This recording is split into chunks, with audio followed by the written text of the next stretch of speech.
سیرہ کے بہت سے لیکچرز آن لائن بھی اویلیبل ہیں، اب تو یوٹیوب کا دور ہے، لیکن میں ہمیشہ ایک مثال دیا کرتا ہوں جو بھی چل کر آتا ہے، جو بھی کلاس میں آتا ہے، کہ دیکھیں یہ جیسچر ہے اصل میں اللہ سبحانہ و تعالیٰ کو۔ آپ کا دوست ایئرپورٹ پہ آئے، آپ اسے کہہ سکتے ہیں کریم کرا کے آ جاؤ، اوبر کرا کے آ جاؤ، کوئی فرق نہیں پڑے گا، اس نے مائنڈ بھی نہیں کرنا۔ لیکن آپ اپنے دوست کو خود لینے چلے جائیں گلدستہ لے کر اور اس کو ویلکم کریں، اس کو خود لے کر آئیں، تو دیکھیں اس پہ کیا امپیکٹ آئے گا۔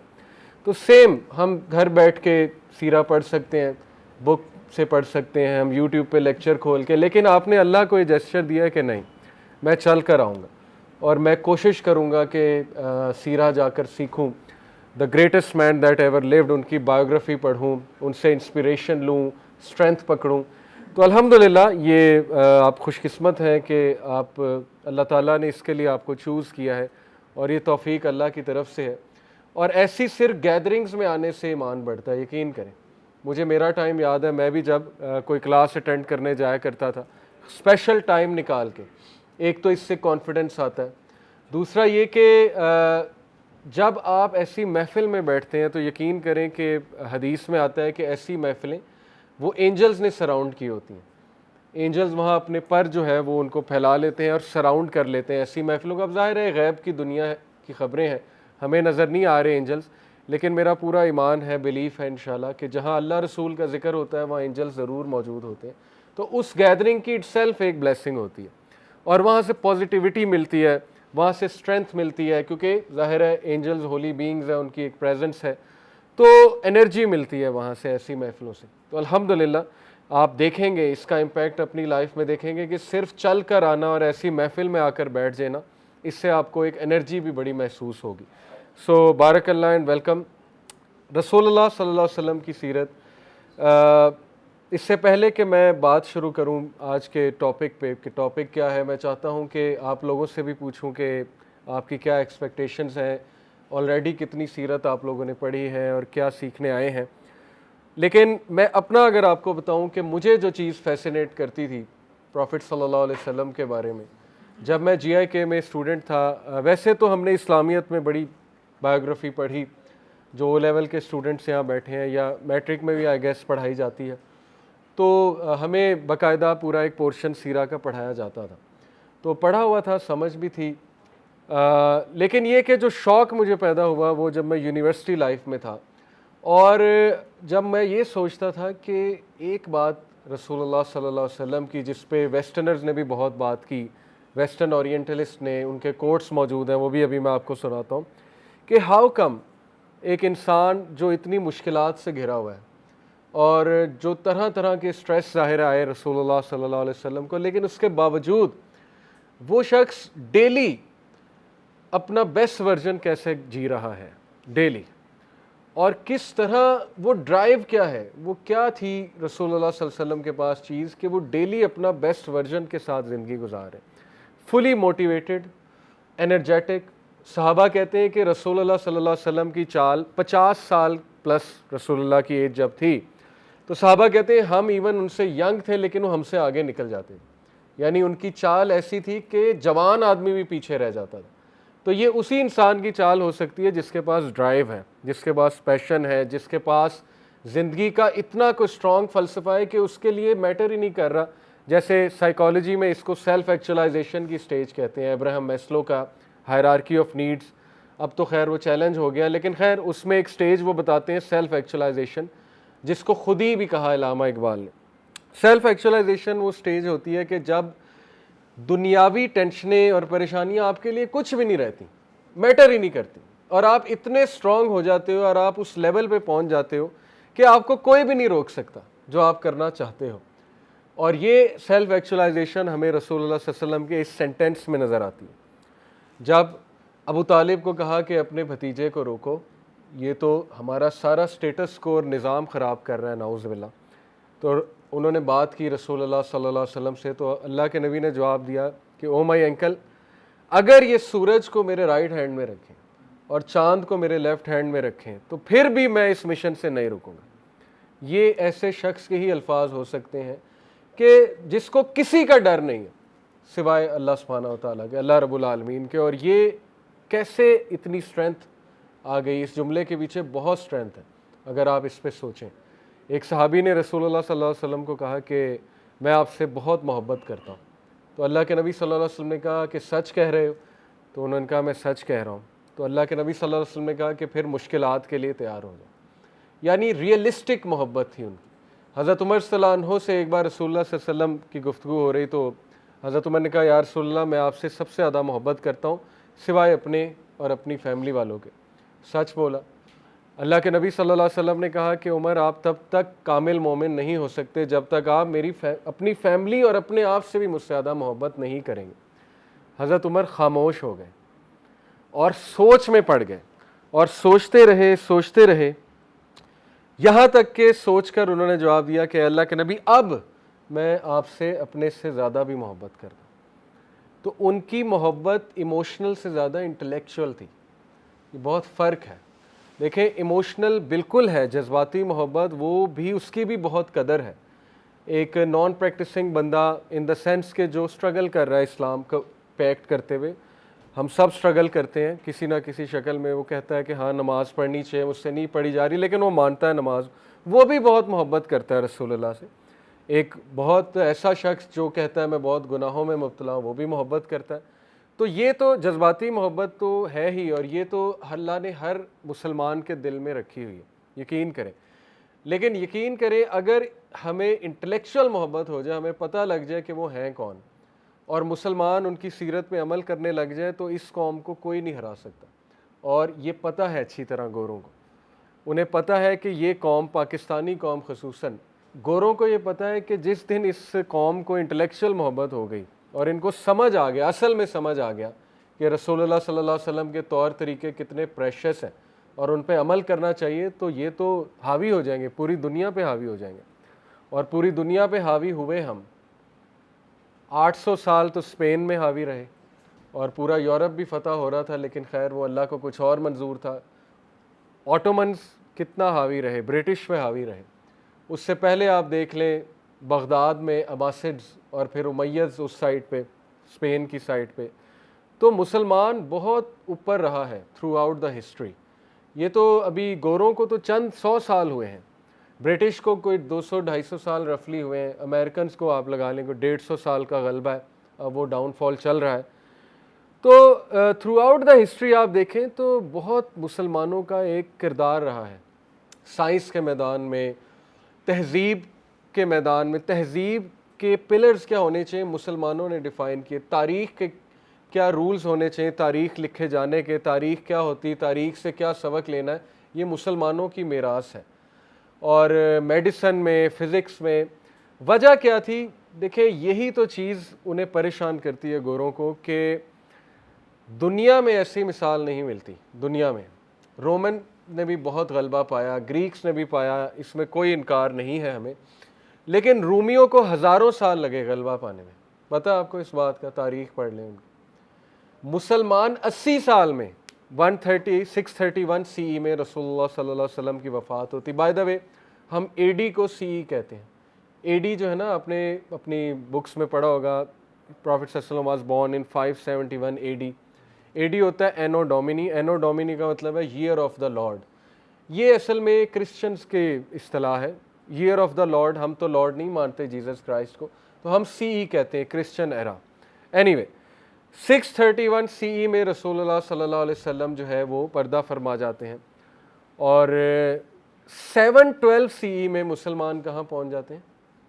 Any answer? سندھ. محمد بن قاسم کہاں ہوتے ہیں؟ سندھ میں. اور 711 سن عیسوی میں طارق بن زیاد کہاں پہنچ جاتے ہیں؟ اسپین میں.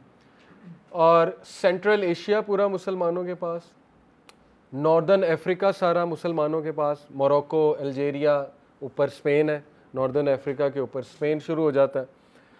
سارا کا سارا عرب مسلمانوں کے پاس, اور سب کانٹیننٹ کا حصہ مسلمانوں کے پاس, اور رشیا اور چائنا تک. سینٹرل ایشیا سے آگے پھر رشیا اور چائنا, وہاں بھی پہنچے ہوئے. کوئی صحابہ آپ کو پتہ ہے چائنا تک گئے, تاریخ کا مطالعہ کر لیں. یہ چیز ہسٹورینز کو بیفل کرتی ہے کہ 80 سال میں ایک قوم اتنا رقبہ کیسے بنا لیتے ہیں اور اس لیول پہ کیسے پہنچ جاتے ہیں. 80 سال میں تو رومنز جو ہے وہ ان کو 2 سٹیز کانکر ہوئی ہوں گی میکسیمم, کتنے سٹیز کانکر کر لی ہوں گی. تو یہ ایک جیتی جاگتی جو ہے وہ ہمارے سامنے مثال ہے کہ ہاؤ کم اتنی پیس پہ کیسے ہو جاتا ہے کام. وجہ کہ جو سسٹم رسول اللہ صلی اللہ علیہ وسلم نے صحابہ کو دیا, جو تربیت کی انہوں نے, تو وہ اتنی ڈائنامک تھی, اتنی ایفیشینٹ تھی اور اتنا کوئک تھے مسلمان. اور سب سے بڑی بات یہ کہ اللہ کی برکت, اصل بات یہ ہے. باقی اپنی خوبیاں اپنی جگہ, لیکن یہ کہ اللہ کی طرف سے برکت آئی جب تک مسلمان نبی صلی اللہ علیہ وسلم کے طور طریقے پہ چلے. اور دیکھیں اس کا رزلٹ ہمارے سامنے ہے. جیسے طور طریقوں سے ہٹنا شروع ہوئے تو مسلمانوں کا ڈاؤن فال شروع ہو گیا, اور وہ ڈاؤن فال چل رہا ہے, اب بہت بڑے لیول پہ چل رہا ہے. تو اس لیے مجھے جو چیز فیسینیٹ کرتی تھی سیرہ کے بارے میں وہ یہی تھی کہ کیا ایسا تھا رسول اللہ صلی اللہ علیہ وسلم کے پاس کہ وہ ڈیلی موٹیویٹڈ ہو کر اپنے بیسٹ لیول پر زندگی گزارتے تھے. حالانکہ ان کی پرابلمز میں ابھی آپ کو بتانا شروع کروں تو آپ لوگوں کو یقین ہی نہیں آئے گا. پروفٹ صلی اللہ علیہ وسلم یتیم تھے. ایک 6 سال کے بچے کے لیے اپنی والدہ کو فوت ہوتے دیکھنا اپنی آنکھوں کے سامنے, سفر پہ, وہ بھی سفر پہ, اس سے بڑا ٹراما تو ہوتا ہی کوئی نہیں. اور کئی لوگ اس ٹراما سے نہیں نکلتے ساری عمر. آپ دیکھ لیں گورے اپنی موویز میں دکھاتے ہیں کہ جی فلانے کو ٹراما وہ ابھی تک ہیل نہیں ہوا, گورا وہ شراب پی کے ہیل کر رہا ہے اپنے آپ کو. تو یہ ٹراما تو ہیل کیسے ہو گیا اور اس لیول پہ جا کے رسول اللہ صلی اللہ علیہ وسلم کی پرسنالٹی نکھری. ورنہ ٹراماز تو انسان کو گرا دیتے ہیں, لیکن رسول اللہ تو نکھر رہے تھے اور رسول اللہ صلی اللہ علیہ وسلم ڈیلی اپنے بیسٹ ورژن پر آ رہے تھے, اور گروتھ اور ایفیشنسی وہ آپ کے سامنے ہے.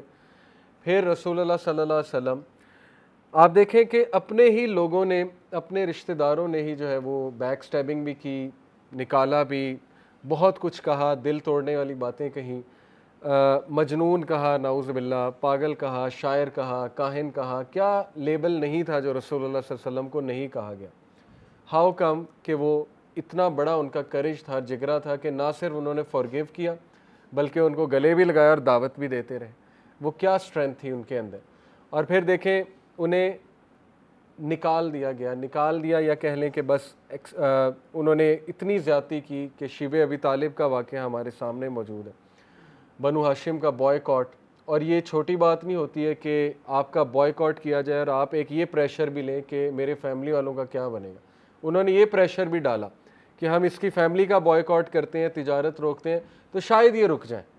اب وہ پریشر بھی لینا کتنی بڑی بات ہوتی ہے کہ اب تو لوگوں میرے ساتھ وہ میرے گھر والوں کو بھی ٹارچر کرنے پہ آ گئے, میرے صحابہ کو بھی ٹارچر کرنے پہ آ گئے. اس کے بعد آسانی آنی چاہیے تھی شیب ابی طالب کے بعد, جنرلی اسپیکنگ. لیکن اس کے بعد کیا ہوا, حضرت ختیجہ کی ڈیتھ ہو گئی, لو آف ہز لائف. اور سہارا, ظاہر ہے بہت بڑا سہارا ہوتا ہے نیک بیوی, تو وہ ان کی وفات ہو گئی. ہم جیسا بندہ تو اب تک پاگل ہو چکا ہوتا, سوسائڈل تھاٹس آ رہے ہوتے اور پتہ نہیں ہم نے کیا کر لیا ہوتا, کہیں سے چھلانگ مار دی ہوتی کہ یہ کیا ہوا ہے. لیکن حضرت ختیجہ کی وفات ہو جاتی. اس کے بعد کیا ہوا, ابو طالب کی وفات. اس کے بعد سب سے پینفل طائف کا واقعہ. حضرت عائشہ نے پوچھا جنگ احد کے بعد کہ کیا یہ سب سے پینفل دن ہے آپ کے لیے, فرمایا نہیں, طائف کا واقعہ.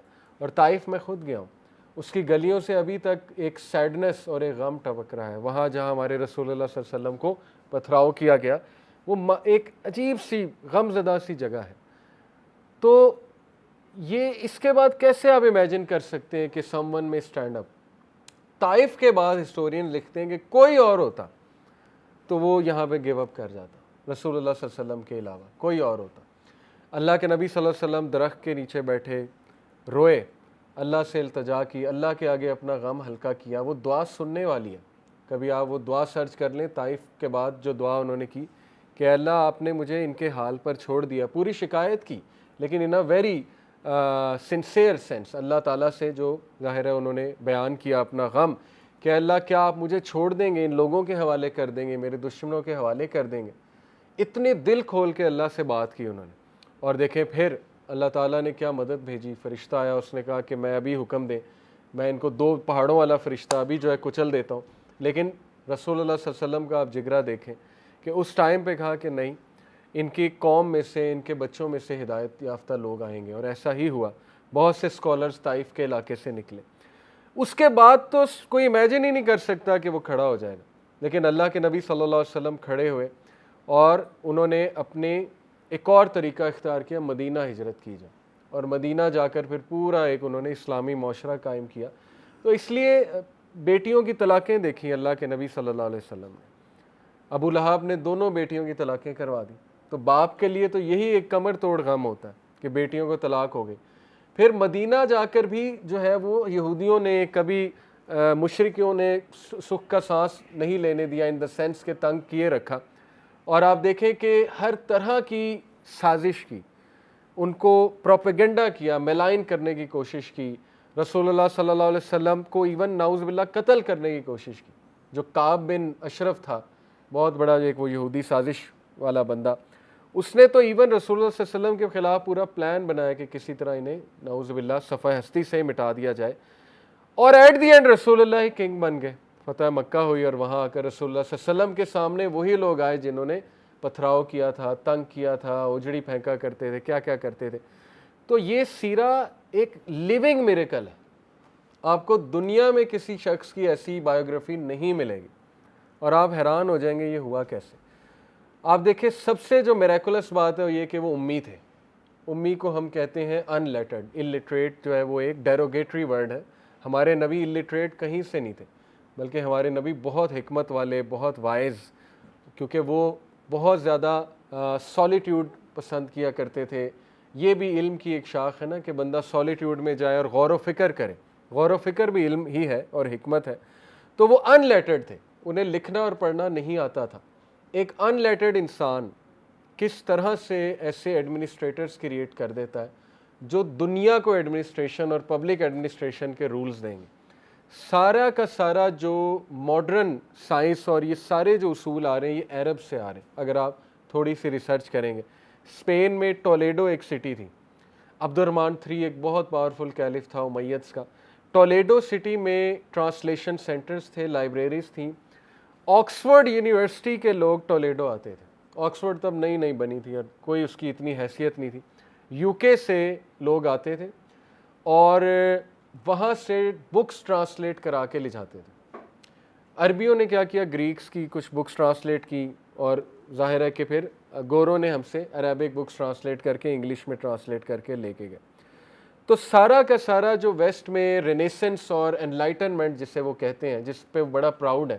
پہلے وہ ڈارک ایجز میں تھے، ان کی ڈارک ایجز تھیں، ہماری تو وہ ڈارک نہیں تھیں، ہم تو پیک پہ تھے. یہ بھی ایک بچوں کے ذہن میں ڈال دیا نا ڈارک ایجز، ڈارک، وہ تو ان کی ڈارک ایجز تھیں، ہماری کہاں سے تھی.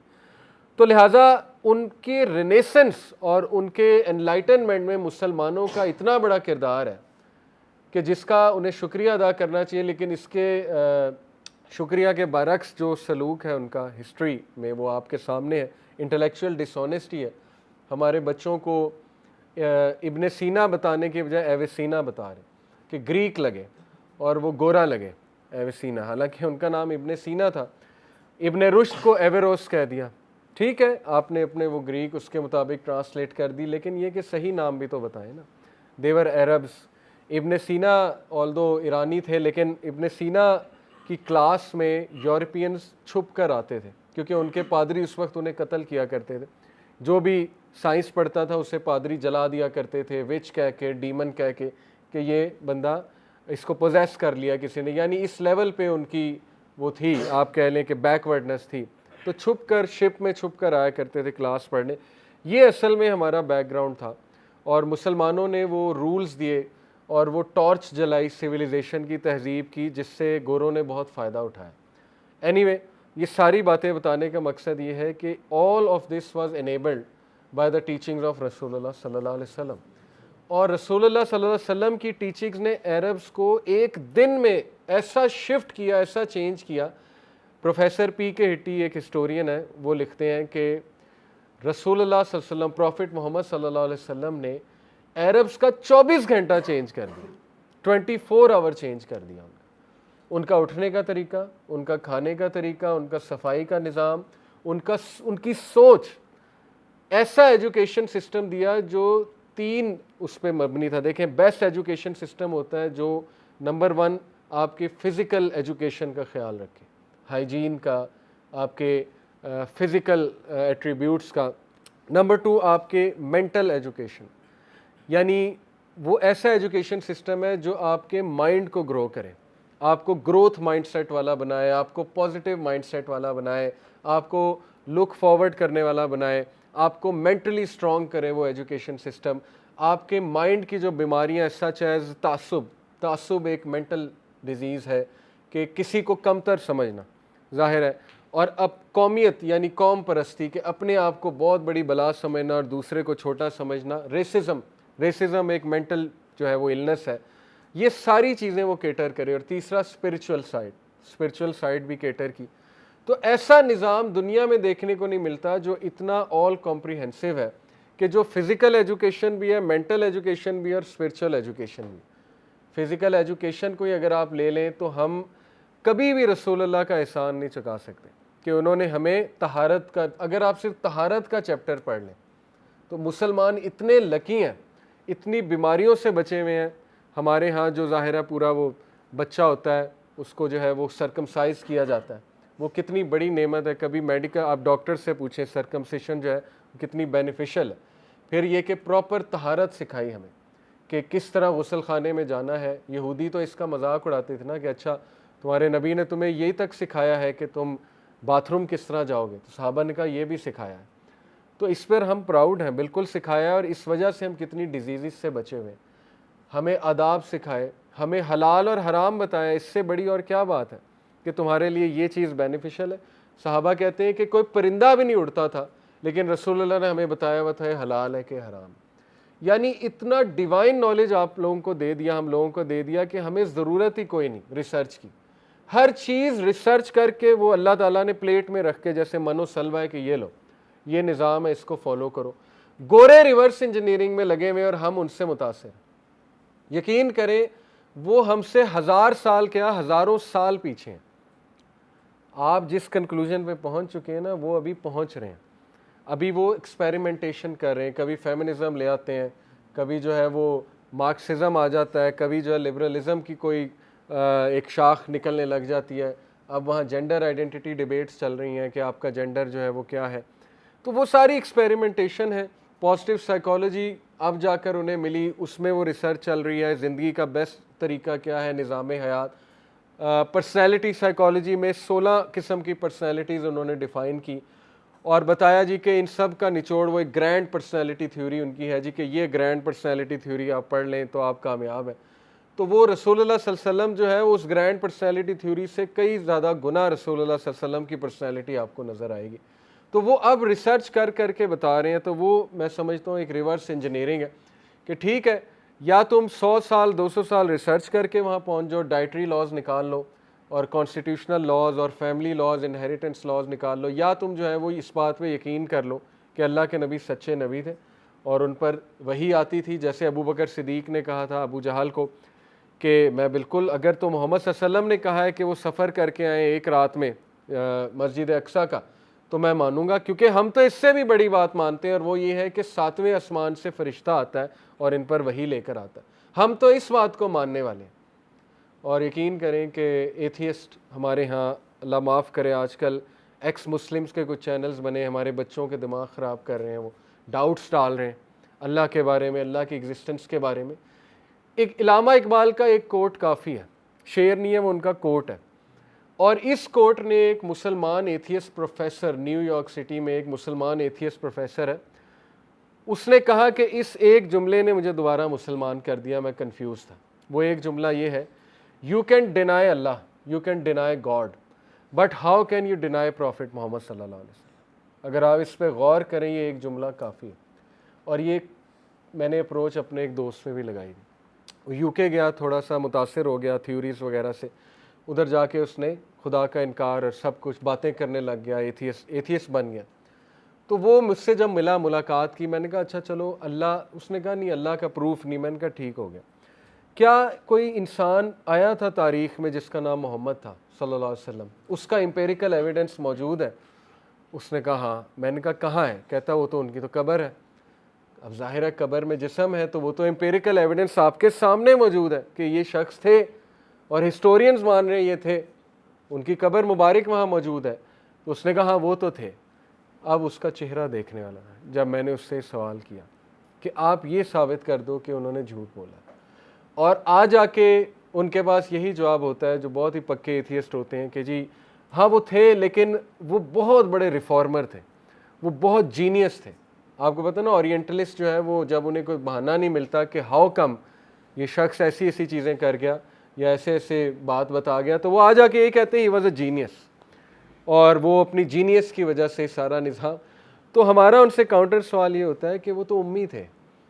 جو قرآن مجید میں ایسی کتاب آپ کو کہیں ملے گی؟ قرآن مجید اللہ کے نبی کا سب سے بڑا ایویڈنس نبوت کا قرآن مجید ہے, اس کے علاوہ ہمیں کوئی ایویڈنس نہیں چاہیے. although بہت صحابہ نے تو یہاں تک دیکھا کہ پتھر سلام کرتے تھے, صحابہ کا تو ایمان کا لیول ہی کچھ اور تھا. ہمارے لیے قرآن از دی ایویڈنس کہ اللہ کے نبی سچے نبی تھے. کیسے؟ یہ بھی میں آپ کو بتا دوں. دیکھیں, قرآن مجید وہ کتاب ہے کہ جس پر آپ وہ سارے ٹیسٹ لگائیں, سائنٹیفک رولز آف, اسے ہم کیا کہیں گے, وہ ایک ورڈ ہوتا ہے میرے ذہن سے نکل گیا, بہرحال ایک پوری سائنس ہے کہ جس سے ہسٹورینز یہ چیز دیکھتے ہیں کہ یہ چیز ہسٹوریکلی صحیح آ رہی ہے, یعنی اس میں کوئی مسٹیک تو نہیں ہے. قرآن مجید پہ ہم 3 ٹیسٹ لگا کر دیکھتے ہیں. ٹھیک ہے, میں ابھی آپ کو یہ بھی بتا دوں تاکہ آپ لوگوں کو یہ نالج بھی آ جائے کہ ایتھیسٹ سے بات کیسے کی جاتی ہے. دیکھیں, سب سے پہلے ہم ایتھیسٹ سے یہ بات کرتے ہیں کہ یہ although سیرہ کلاس ہے لیکن اس میں یہ ڈسکشنز کرتا رہوں گا کیونکہ ہم بڑے خطرناک دور میں ہیں. آپ لوگوں کا ایمان بڑھانے کے لیے ایسی باتیں آپ کو پتہ ہونی چاہیے. ٹھیک ہے نا؟ تو ہم سب سے پہلے اس سے اس بات پر لاتے ہیں کہ دیکھو بھائی, کوئی تو مذہب ٹھیک ہوگا نا. یہ کیسے ہو سکتا ہے کہ تھرو آؤٹ ہسٹری مذاہب چلے آ رہے ہیں اور تم کہتے ہو سب شڑول ہے, مطلب جسٹ ٹو کوٹ دیم کہ جی سب فضول ہے. ایسا کیسے ہو سکتا ہے؟ کوئی تو مذہب ٹھیک ہوگا نا. چلو ہر مذہب کو کوئی ٹیسٹ پہ لگاتے ہیں. پہلا ٹیسٹ یہ کہ اس کا اسکرپچر جو ہے وہ کتنا اوتھینٹک ہے, اس مذہب کا ہسٹوریکلی کیا وہ پریزرو ہوتا آیا کہ نہیں ہوتا آیا. اور بھی بڑے ٹیسٹ ہیں کہ کیا اس مذہب کا جو کانسیپٹ آف گاڈ ہے وہ گاربلڈ ہے یا بڑا ایک powerful concept of God they رہے ہیں. جیسے گریک گاڈز ہیں, آؤ اس پہ ٹیسٹ لگاتے ہیں. وہ زیوس جو ہے وہ کیسا گاڈ ہے؟ اس کا اپنا بیٹا اسے دھوکہ دے جاتا ہے, اسے پتہ بھی نہیں لگتا. وہ کیسا گاڈ ہے کہ اس کی اپنی بیٹیاں اس کے خلاف سازش کر رہی. یہ کون سا گاڈ ہوا؟ یہ گاڈ نہیں ہے, یہ پتہ نہیں شیاطین کو انہوں نے سمجھ لیا خدا, یا شیاطین نے انہیں کو دھوکہ دیا, یا اینجلز کو پتہ نہیں خدا بنا لیا. لیکن خدا تو ایسا نہیں ہوتا. بائبل پہ لگائیں یہ ٹیسٹ. حضرت عیسیٰ کو وہ خدا کہتے ہیں. حضرت عیسیٰ تو کھاتے تھے پیتے تھے. حضرت عیسیٰ جو ہے وہ تو انہی کے مطابق سولی پہ لٹکایا گیا. ہم تو نہیں مانتے لیکن کہتے ہیں سولی پہ لٹکایا گیا. تو گاڈ اتنا پاور لیس کیسے ہو گیا؟ کیا گاڈ کے پاس کوئی اور طریقہ نہیں تھا ہیومن بینگز کے سنس فارگیو کرنے؟ وہ کہتے ہیں نہیں, یہ اوریجنل سن جو ہے وہ اس کو فارگیو کرنے گاڈ خود آیا اور اس نے کہا کہ میں اپنی قربانی خود دوں گا کیونکہ مسٹیک میری تھی. آپ کو پتا نا کرسچینٹی کا فلسفہ یہ ہے کہ اللہ سے نعوذ باللہ مسٹیک ہوئی ہیومن بینگ کو بنا کے. یہ بائبل کی آیت ہے, بائبل میں لکھا ہوا ہے then God repented for what he did. کیا گاڈ خود ہی ریپینٹ کر سکتا ہے؟ کس سے ریپینٹ کرے گا گاڈ؟ پھر بائبل میں لکھا ہوا ہے کہ گاڈ نیچے آیا اور ڈیوڈ سے, یا میرے خیال حضرت عزیر سے, حضرت یعقوب سے, جیکب سے ڈیوڈ نے ریسلنگ کی اور گاڈ ہار گیا. جیکب سے گاڈ نے ریسلنگ, گاڈ ہار گیا, اور اس کے بعد گاڈ نے جیکب کو جو ہے وہ پروفٹ بنا دیا اور کہا کہ تم اس لائق ہو. مطلب کس طرح کی باتیں آپ لوگوں کو پڑھا رہے ہیں. پھر بائبل میں یہ بھی لکھا ہوا ہے کہ God slept as if he was drink, مطلب ٹن ہو کے گاڈ سو گیا, نعوذ باللہ نعوذ. تو کیا موکری آپ بنا رہے ہیں گاڈ کی, کیا سکھا رہے ہیں آپ اپنی جنریشن کو. اسی لیے ویسٹ کیوں کرسچینٹی کو انہوں نے ترک کر دیا, سیکولرزم کی طرف کیوں گیا ہے ویسٹ, کبھی آپ نے سوچا ہے؟ کیونکہ کیا لکھا ہوا ہے بائبل میں, ساری تو نان سائنٹیفک باتیں, کانٹراڈکشنز اتنی زیادہ ہیں. پھر گاڈ کا آپ نے کیا پریکٹیکلٹی دی؟ کچھ نہیں آپ نے. اور ساری عمر چرچ نے جو ہے وہ لوگوں کو پیسا ہے اپنے کنگ کے ساتھ مل کے. چرچ جو ہے وہ ظاہر ہے کرپٹ ہو گیا اور کنگ شپ کو جو ہے وہ ڈیوائن قرار دے دیا, اور کنگ جو ہے وہ بس لوگوں سے ٹیکس لیے جا رہا ہے. تو یہ سارے ظلم کی وجہ سے ویسٹ کے پاس ایک دلیل آئی کہ جی یہ تو مذاہب سارے فضول ہیں. اور ہمارے ایتھیسٹ کا یہ مسئلہ ہے کہ وہ وہاں سے نیریٹو پکڑتا ہے, ویسٹ سے جو متنفر ہے مذہب سے, وہ متنفر ہے اور ان کے پاس ریزنز ہیں متنفر ہونے کی. اسلام تو انہوں نے کبھی پڑھا ہی نہیں. ہندوز اب ہندوازم سے متنفر ہے, وہ کہتے ہیں یہ کیا باتیں لکھی ہیں, گاڈ ایسے کیسے ہو سکتا ہے کہ وہ ان کی جو ہے وہ پاروتی, اس نے جو ہے اپنے میل سے ایک بچے کو جنم دیا, وہ بچہ جو ہے گنیش بنا اور وہ اس کو واش روم کے باہر کھڑا کیا کہ میں نہا رہی ہوں, تو کسی کو اندر نہ آنے دینا. تو وہ ہنومان جو ہے وہ آیا, اس نے جب دیکھا کہ میری بیوی اندر ہے, بچہ مجھے اندر جانے ہی نہیں دے رہا, تو اس نے کہا کہ یہ کون ہے بچہ؟ اس نے پوچھا تم کون ہو؟ اس نے کہا کہ میری ماں اندر نہا رہی ہے, تم نہیں جا سکتے. اس نے کہا ہاؤ ڈیئر یو, تم مجھے میری بیوی سے روک رہے ہو. اس نے جو ہے اس کی گردن اڑا دی. اب جب وہ نکلی باہر تو اس نے کہا یہ تم نے کیا کیا؟ تو ہمارا بیٹا تھا. وہ ایک دم حیران ہو گیا, اچھا بیٹا تھا؟ اس نے کہا کوئی مسئلہ نہیں. اس نے کہا کہ ٹھیک ہے, جو بھی مجھے سر ملتا ہے وہ اس پہ میں لگا دیتا ہوں. ہاتھی کا سر ملا, وہ لگا دیا, اور گنیش بن گیا. یہ کیسے, مطلب کس, دیکھیں, not to hurt the sentiments of Hindus, we respect all people, لیکن we don't respect the fact کہ آپ لوگوں کو غلط چیز نہ پڑھائیں. اس کی رسپیکٹ نہیں ہے, اور ہمیں کسی نہ کسی لیول پہ تو اوفینڈ کرنا پڑے گا نا کسی کو, in order to state the truth. تو مقصد کسی کو اوفینڈ کرنا نہیں ہے, لیکن میں چاہتا ہوں کہ ہم سوچیں کہ ہم نے خدا کے تصور کے ساتھ آخر کیا کیا ہے. تو یہ ایک بہت بڑا ہمارا آرگومنٹ ہوتا ہے کہ صرف اسلام, آپ آیت الکرسی پڑھا دیں کسی کو اور وہ دنگ رہ جائے گا کہ یہ ہے اللہ. لا تأخذہ سنۃ ولا نوم, اللہ کہتا ہے نیند تو دور کی بات, مجھے اونگ بھی نہیں آتی ہے. لہو ما فی السماوات و ما فی الارض, سب کچھ اللہ کے کنٹرول میں ہے. اللہ کی جو کرسی ہے وہ زمین و آسمان پہ پھیلی ہوئی ہے, اور اللہ کے آگے کوئی نہیں ٹک سکتا. بہت سی آیات ہیں, آپ قرآن مجید کو کبھی کوٹ تو کریں, وہ ان کی آنکھوں میں آنسو آ جاتے ہیں لٹرلی گورو, کہ یہ گاڈ ہے, اصل میں تو یہ اللہ ہے, اور اللہ ایک ہے, توحید. تو یہ ہمارا پہلا ہوتا ہے ٹیسٹ, کہ آؤ سارے مذاہب کو اس ٹیسٹ پہ پرکھتے ہیں کہ گاڈ کی ٹیچنگز کیا ہیں ان کے بارے میں. دوسرا ہمارا ٹیسٹ ہوتا ہے کہ اسکرپچرز کتنے پریزروڈ ہیں. آؤ سائنٹیفک جو ہے وہ رولز لگاتے ہیں.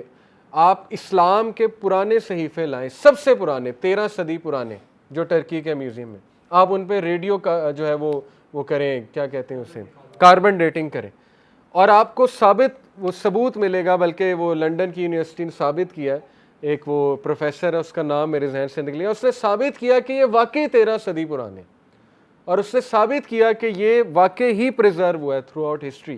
وہ بالکل وہی الفاظ ہیں جو آج ہمارے پاس ہیں. تو سائنٹیفک اس کے مطابق بھی قرآن ہی سے اس ٹیسٹ کو پاس کر رہے ہیں. آپ لاؤ ہندوز کے اسکرپچر, آپ کے پاس کیا سورس ہے, کیا آپ کے پاس دلیل ہے کہ وہ واقعی وہ ہیں جو گاڈس کی طرف سے آئیں. اپنشد پہ ٹیسٹ کرو, ویداس پہ کرو, آپ اولڈ ٹیسٹمنٹ نیو ٹیسٹمنٹ پہ ٹیسٹ لگاؤ, کیا دلیل ہے آپ کے پاس؟